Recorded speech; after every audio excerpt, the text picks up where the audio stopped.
دیکھیے یہ غیبت یہ حقوق العباد میں سے ہے۔ جب آپ کسی کی غیبت کرتے ہیں تو جب تک جس کی آپ نے غیبت کی وہ معاف نہ کرے، اللہ تبارک و تعالی بھی آپ کو معاف نہیں فرمائیں گے۔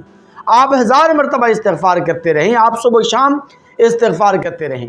لیکن جو بندہ زندہ ہوتا ہے تو اس کی تو معافی تلافی کی صورت ہے۔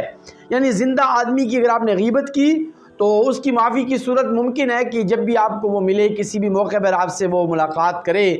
تو آپ اس سے معافی مانگ لیں کہ یا میں نے آپ کی غیبت کی تھی، آپ مجھے معاف فرما دیجئے۔ لیکن ایک بندہ اس دنیا سے رخصت ہو چکا ہے اور اب وہ اس دنیا میں ہی نہیں رہا، تو پھر ایسے بندے کی غیبت کیسے معاف ہوگی اور اس کا کفارہ کیا ہوگا؟ تو اس کا کفارہ حدیث مبارکہ کے اندر یوں بیان فرمایا گیا، نبی کریم صلی اللہ علیہ وسلم نے فرمایا کہ ان من کفارۃ الغیبۃ ان تستغفر لمن اغتبتہ تقول اللہم اغفر لنا ولہ، یعنی آپ اس مردہ کے حق میں، اس مرے ہوئے شخص کے حق میں جس کی آپ نے غیبت کی ہے،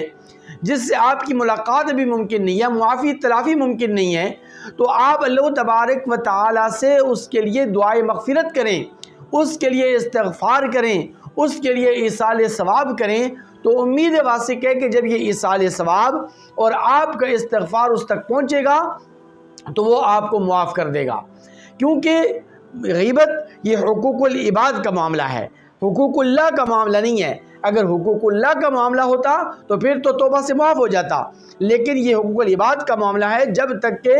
وہ بندہ کہ جس کی آپ نے غیبت کی ہے وہ معاف نہ کرے تو اس گناہ کی معافی ممکن نہیں ہے، اور یہ غیبت گناہ کبیرہ میں سے ہے اور بہت بڑا گناہ ہے۔ اس لیے اس کے کفارے کی یہی صورت ہے کہ آپ اس مرے ہوئے شخص کے حق میں دعائے استغفار کریں، وہ آپ اس کے حق میں دعائے مغفرت کریں، ایصال ثواب کریں، تو انشاءاللہ ثم انشاءاللہ آپ کا یہ جرم معاف ہو جائے گا۔